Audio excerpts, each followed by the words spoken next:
Hello friends and welcome back to Corbit YouTube channel and welcome back to Java Masterclass series and thanks once again for giving me amazing support on this playlist। आपने Java Masterclass series को इतना ज़्यादा पसंद किया कि मैं बहुत ज़्यादा खुश हूँ। अच्छे अच्छे कमेंट्स जो देखने को मिले हैं। तो आज के इस वीडियो में मैं आप सभी को ट्राई कैच ब्लॉक एक्सप्लेन करने वाला हूँ। प्रीवियस चैप्टर में यानी कि चैप्टर नंबर 25 में मैंने आपको एक्सप्लेन किया था कि टाइप्स ऑफ एक्सेप्शन क्या होता है और एक्सेप्शन क्या होता है। तो वही चीज़ को मैं इन डिटेल्स में यानी कि ट्राई कैच ब्लॉक के साथ हम लोग कैसे अपने प्रोग्राम को हैंडल कर सकते हैं और नॉर्मल फ्लो ऑफ एग्जीक्यूशन को विदाउट डिस्टर्ब हुए हम लोग अपना जो नेक्स्ट लाइन ऑफ ब्लॉक है उसको हम लोग एग्जीक्यूट कर सकते हैं विदाउट एनी एरर और विदाउट क्लोजिंग द प्रोग्राम। सो बहुत ज़्यादा अमेजिंग एंड इंटरेस्टिंग वीडियो होने वाला है, तो वीडियो को एंड तक जरूर देखिएगा। और कोई भी अगर आपको डाउट होता है आप मुझे कमेंट सेक्शन में पूछ सकते हैं, मैं आपको डेफिनेटली रिप्लाई दूंगा। तो वीडियो को स्टार्ट करते हैं। पहला है मेरा पॉइंट यानी कि ट्राई कैच ब्लॉक्स का introduction. The try catch blocks. So first of all हम लोग स्टार्ट करने के पहले क्या करते हैं, हम लोग हमेशा की तरह कलर को चेंज कर लेते हैं। The try catch block in Java is used for exception handling. जिससे मैंने आपको चैप्टर नंबर 25 में बताया था कि एक्सेप्शन हैंडलिंग मतलब क्या होता है। अगर आपका प्रोग्राम चल रहा है, ठीक है, और प्रोग्राम के किसी भी लाइन पे, सपोज लाइन नंबर 3 पे अगर हमारा एक्सेप्शन आता है, एरर आता है, किसी भी रीजन से हमारा कोड जो है प्रॉपरली इवेलुएट नहीं हो पाया, तो वहाँ पे एक्सेप्शन हमारा क्या होगा, थ्रो होगा। जैसे ही हमें एक्सेप्शन मिलेगा हमारा नेक्स्ट लाइन ऑफ ब्लॉक जो है वो एग्जीक्यूट नहीं होगा। तो इस एक्सेप्शन को हैंडल करने के लिए हम लोग ट्राई कैच ब्लॉक का यूज करते हैं। अब इसका सिंटेक्स क्या होता है, ये सारी चीज़ें मैं आपको इस वीडियो में देने वाला हूँ दोस्तों, तो वीडियो को एंड तक जरूर देखिएगा। तो यहाँ पर use for exception handling. So try catch block का यूज करते हैं हम लोग एक्सेप्शन हैंडलिंग के लिए, allowing you to gracefully handle exception that may occur during the execution of a block of code। इसका मतलब जो हम लोग ये ब्लॉक ऑफ कोड को एग्जीक्यूट कर रहे हैं तो उसके किसी भी लाइन में अगर एक्सेप्शन आता है उसको हम लोग हैंडल कर सकते हैं। देन हमारा है एक्सेप्शन इन जावा। सो यहाँ पर हम लोग देखेंगे पहले ट्राई ब्लॉक क्या होता है, फिर हम देखेंगे कैच ब्लॉक क्या होता है, और फिर हम लोग देखेंगे मल्टीपल कैच ब्लॉक क्या होता है, और हम लोग प्रॉपर एग्जाम्पल के साथ इस कंसेप्ट को सीखने वाले हैं। तो try block, the try block encloses the code that may throw exception। बहुत ही इंपॉर्टेंट पॉइंट है। ट्राई ब्लॉक के अंदर क्या आता है भाई, तो हम लोग ट्राई लिखेंगे ओपन एंड क्लोज करली ब्रेसेस, और जहां पर भी सपोज ये मेरा कोड है, अगर इस कोड को एग्जीक्यूट करने के टाइम पे हमें लगता है एक्सेप्शन थ्रो कर सकता है, तो उस एक्सेप्शन को हैंडल करेंगे हम लोग ट्राई ब्लॉक के अंदर। समझ गए। देखिए यहाँ पर ट्राई ब्लॉक, अभी कोई भी आप किसी भी कंपनी में काम करते हैं, एक्सेप्शन बहुत ही ज़्यादा मैटर करता है कि आप लोग एक्सेप्शन को किस तरीके से हैंडल कर रहे हैं। अदरवाइज आपका प्रोग्राम, और आपको पता है कंपनी इस चीज़ को अफोर्ड नहीं कर सकती अगर कितने टाइप्स के एरर है हमें पता ही नहीं है। तो एक्सेप्शन के ऊपर कोई भी आईटी कंपनी बहुत ज़्यादा फोकस करती है। अगर आप ऑलरेडी अभी आईटी कंपनी में है तो आपको पता होगा कि किस तरीके से जावा प्रोग्रामिंग लैंग्वेज के अंदर एक्सेप्शन का इम्पोर्टेंस दिया जाता है। अगर आप न्यू है तो आपको ये कंसेप्ट बहुत अच्छे से समझ में आना चाहिए, अदरवाइज आपको इशू हो सकता है जब आप आईटी कंपनी में जाएंगे, बिकॉज एक्सेप्शन को बहुत ही ज़्यादा इम्पोर्टेंट दिया जाता है। मैं आपको बार बार ये चीज़ें कह रहा हूँ। तो जो भी line of code exception throw कर सकता है उसको हमें ट्राई ब्लॉक के अंदर लिखना ही लिखना है। Then it is followed by one और मोर कैच ब्लॉक और फाइनली ब्लॉक। जैसे मैं आपको बता रहा था ट्राई ब्लॉक, इसको मैं करता हूँ क्लियर। अभी देखिए यहाँ पर मैं ट्राई ब्लॉक लिखता हूँ, और ट्राई ब्लॉक के अंदर कौन सा कोड आएगा जो कि एक्सेप्शन को थ्रो करेगा, आपको याद हो गया रहेगा। फिर ट्राई ब्लॉक के बाद ही हम लोग लिखते हैं कैच ब्लॉक। कैच ब्लॉक का काम क्या होता है कि जो भी एक्सेप्शन को ये थ्रो करेगा, इस एक्सेप्शन को हैंडल करेगा कैच ब्लॉक। वो यानी कि वो कैच करेगा। आप नॉर्मली कोई अगर बॉल थ्रो करता है तो सामने वाला कैच करेगा, तो इसी तरीके से जब भी एक्सेप्शन को थ्रो करेगा ट्राई ब्लॉक, हम उस एक्सेप्शन को हैंडल करेंगे कैच ब्लॉक में। कैच ब्लॉक का लिखने का सिंटेक्स है open and close brackets and then यहाँ पे कर्ली ब्रेसेस को हम लोग स्टार्ट करेंगे, ठीक है। देन और फाइनली ब्लॉक, ट्राई के बाद हम लोग डायरेक्टली फाइनली भी लिख सकते हैं। अभी फाइनली ब्लॉक क्या होता है, इन शॉर्ट में अगर आपको बताऊँ आगे वाले स्लाइड्स में रहेगा। तो फाइनली एक ऐसा ब्लॉक है जहाँ पर हम लोग अपने क्लोज ऑपरेशन परफॉर्म करते हैं, फाइनल ऑपरेशन परफॉर्म करते हैं। फॉर एग्जांपल यहाँ पे हम लोग एक्सेप्शन को थ्रो करेंगे, एक्सेप्शन थ्रो होगा, यहाँ पे हम लोग उस एक्सेप्शन को कैच करेंगे और यहाँ पर क्लोज ऑपरेशन परफॉर्म करेंगे। लाइक डेटाबेस को क्लोज करना है, यानी कि जो हम डेटाबेस का कनेक्शन क्रिएट किए थे उस कनेक्शन को हमें ऑब्जेक्ट के थ्रू ओपन नहीं रखना है, डेटाबेस को क्या करना पड़ेगा, क्लोज करना पड़ेगा। प्लस हम लोग कोई फाइल ऑपरेशन परफॉर्म कर रहे हैं तो उस फाइल ऑपरेशन के जो हम लोग रीडर क्रिएट करेंगे उस रीडर को हमें क्लोज करना बहुत ज़्यादा जरूरी है। अदरवाइज वो ऑब्जेक्ट क्या करेगा, हमारा ज़्यादा मेमोरी को कंज्यूम करेगा, यानी कि जो हमारे पास रिसोर्स है उस रिसोर्स को वो कंज्यूम करेगा, तो वो रिसोर्स को फ्री करना बहुत ज़्यादा जरूरी होता है।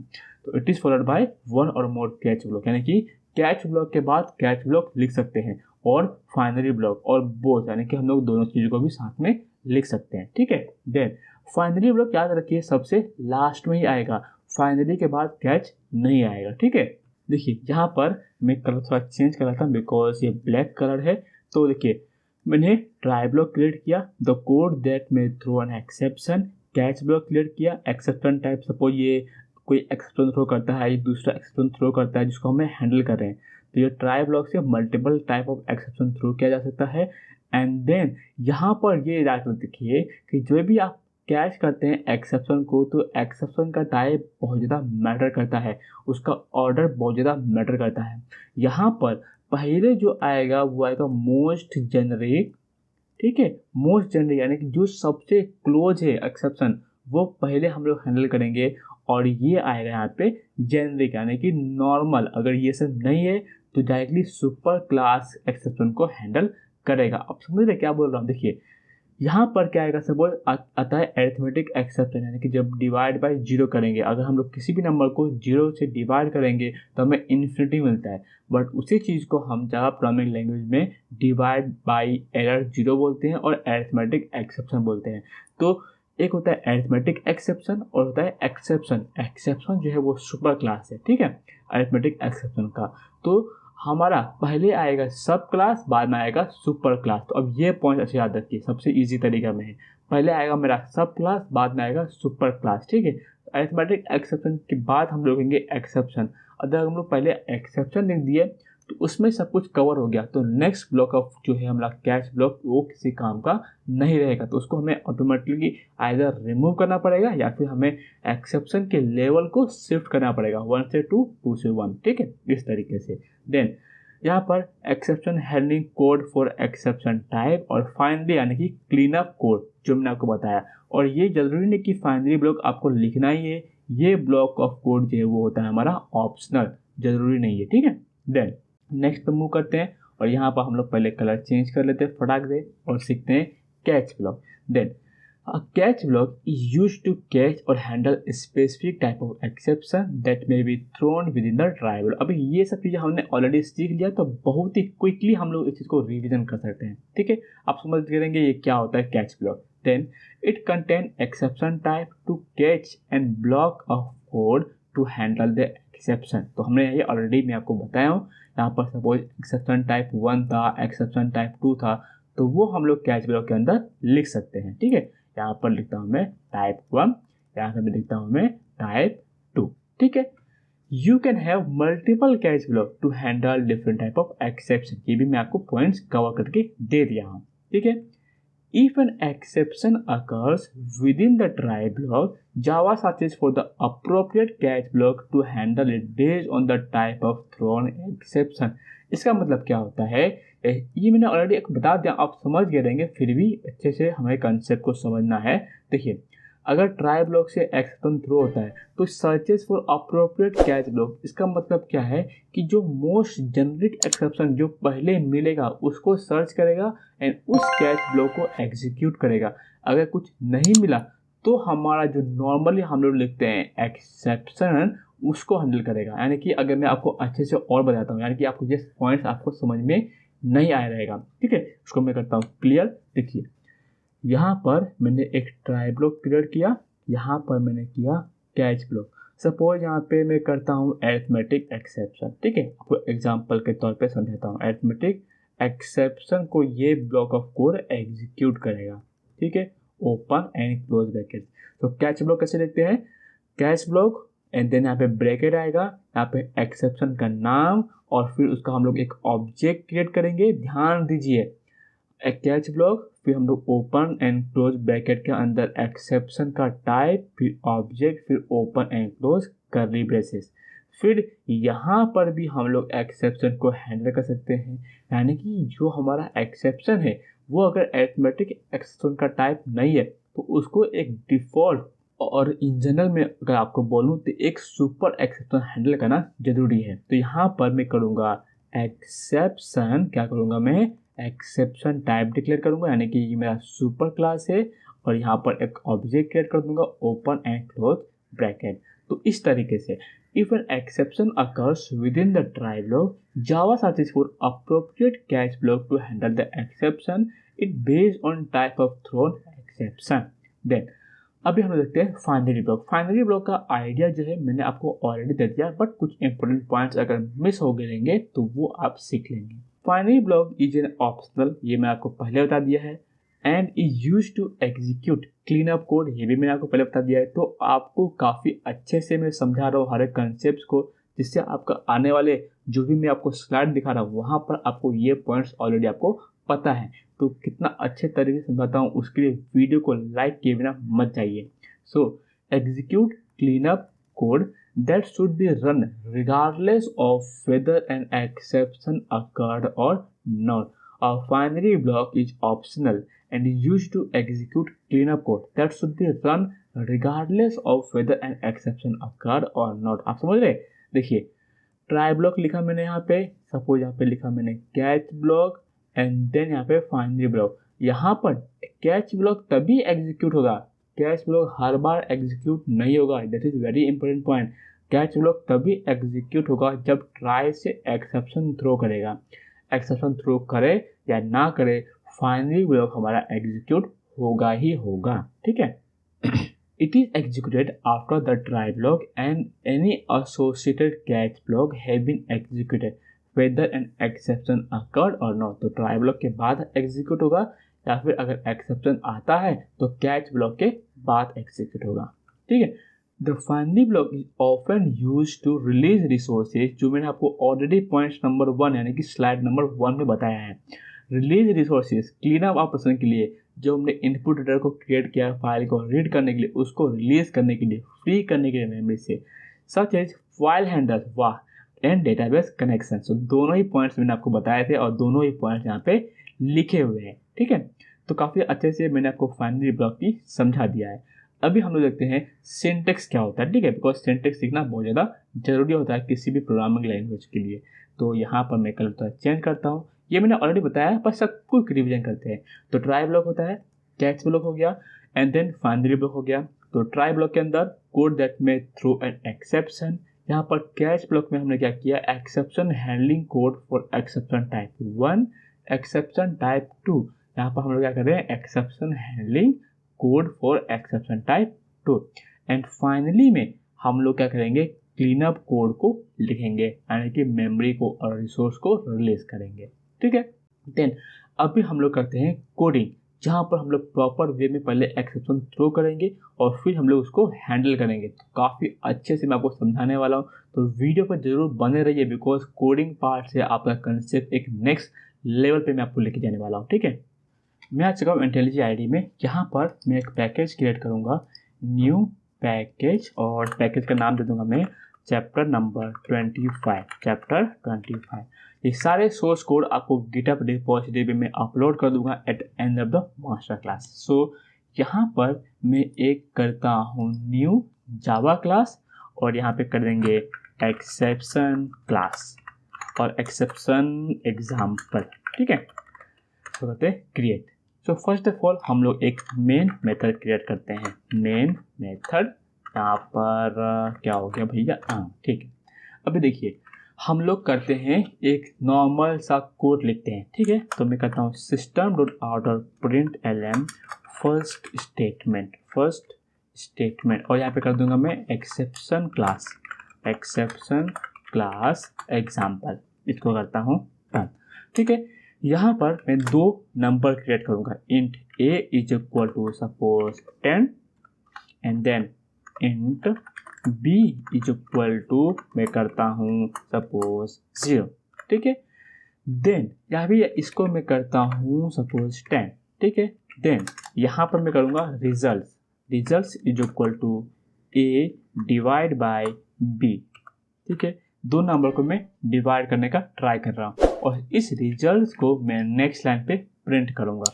तो मैं यहाँ पे करूँगा system.out.println, देन यहाँ पर करूँगा मैं रिजल्ट्स देन प्लस यहाँ पे, और किस तरीके से हम लोग करेंगे यहाँ पे रिजल्ट्स को प्रिंट कर देंगे। ये तो आपको बेसिक पता रहेगा, बहुत ही नॉर्मल सिंटेक्स का कोड है। ठीक है, और जब मैं इस कोड को एग्जीक्यूट करूंगा तो आउटपुट में क्या मिलेगा 10 डिवाइड बाय 10, तो आउटपुट में क्या मिलना चाहिए 1 मिलना चाहिए। तो आप देखेंगे एक्सेप्शन क्लास एग्जाम्पल ये ब्लॉक ऑफ कोड एग्जीक्यूट हुआ है और रिजल्ट्स में हमें 1 देखने को मिल रहा है। अब यहाँ पे थोड़ा ट्रिक करते हैं। ठीक है, अगर मैं बी को करता हूँ 0 और फिर मैं कोड के ब्लॉक को एग्जीक्यूट करता हूँ तो क्या हमारा एक्सेप्शन यहाँ पे थ्रू हो गया, अरिथमेटिक एक्सेप्शन डिवाइड बाय 0। ये जावा प्रोग्रामिंग लैंग्वेज खुद से इस चीज़ को दिया है भी, क्योंकि हमने किसी नंबर को 0 से डिवाइड किया है। और यहाँ पे आप देखेंगे किस तरीके से हमें इस ट्रेस को रीड करना है। इसको बोलते हैं हम लोग ट्रेस, यानी कि कहाँ से हमारा एक्सेप्शन थ्रो हुआ है और सबसे ऊपर होगा कौन सा एक्सेप्शन थ्रो हुआ है।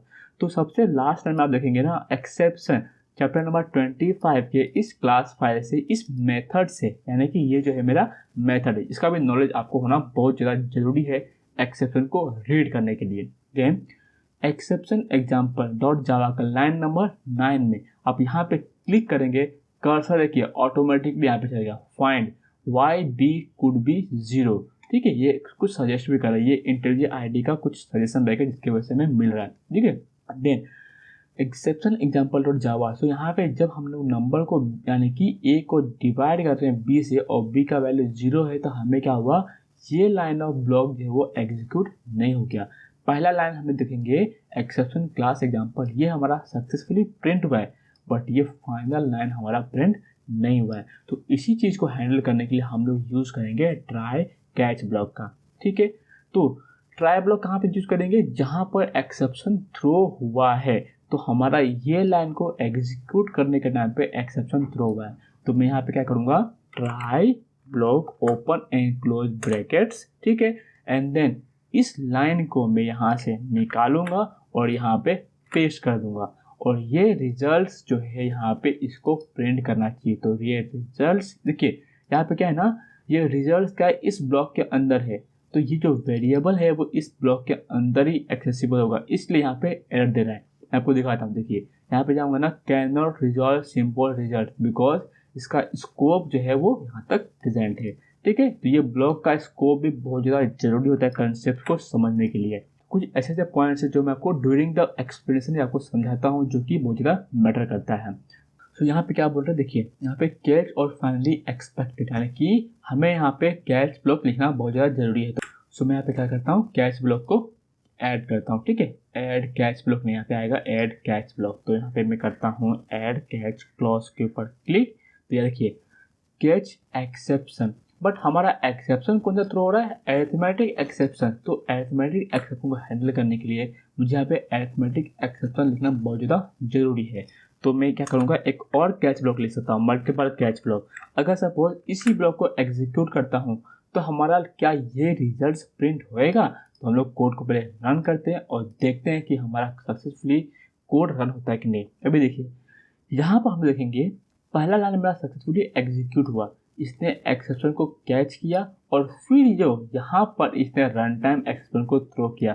मतलब हम जब यहाँ पर कैच ब्लॉक में आएंगे तो जो एक्सेप्शन थ्रो हुआ है तो यहाँ पर वापस से एक्सेप्शन थ्रो करने की जरूरत नहीं है।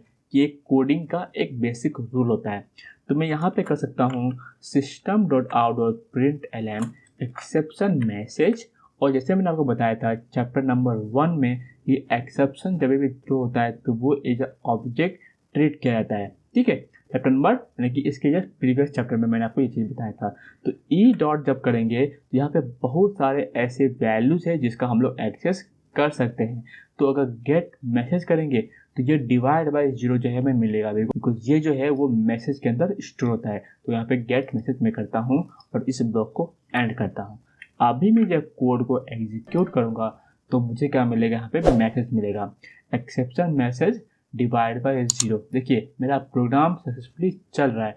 मैं यहाँ पे ना system.out.println करता हूँ और ये करता हूँ मैं outside catch block, outside catch block, ठीक है, इतना मैं रखता हूँ। जैसे मैंने यहाँ पे इसको अगर मैं कमेंट कर दूँ तो भी मेरा जो है ब्लॉक ऑफ कोड एग्जीक्यूट होगा। जरूरी नहीं है आपको यहाँ पे कैच ब्लॉक के अंदर कोड लिखना ही है।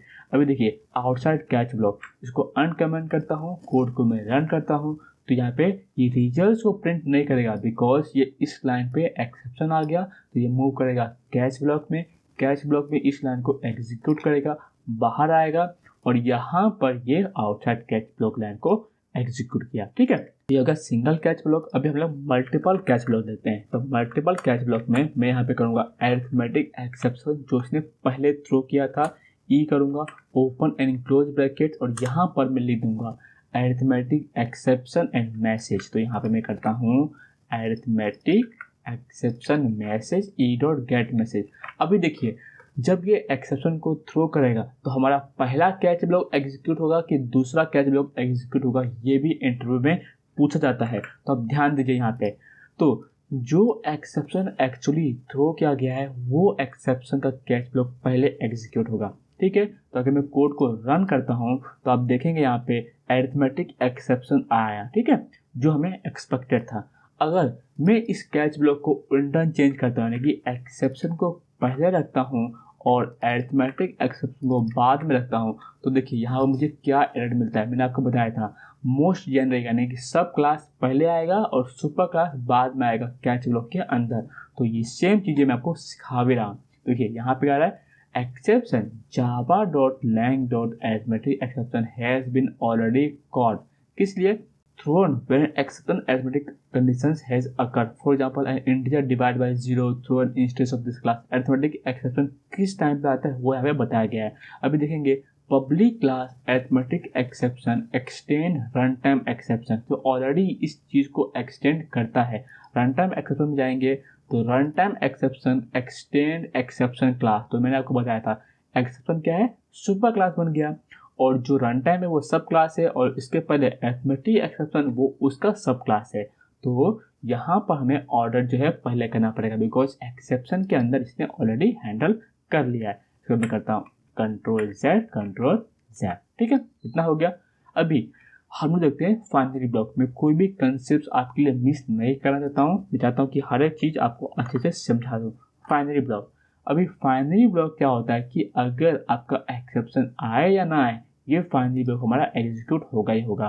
तो मैं यहाँ पे आपको अच्छे से समझाता हूँ। अगर मैं करूँ system.out.println, system.out.println फाइनली ब्लॉक, यहाँ पे करता हूँ मैं फाइनली ब्लॉक, इसको मैं करता हूँ बंद, देन यहाँ पे करता हूँ मैं क्लोज इसको, ठीक है, सॉरी बाय मिस्टेक, यहाँ पे इसको करता हूँ मैं फॉर्मेट, ठीक है, कोड मेरा फॉर्मेट हो गया।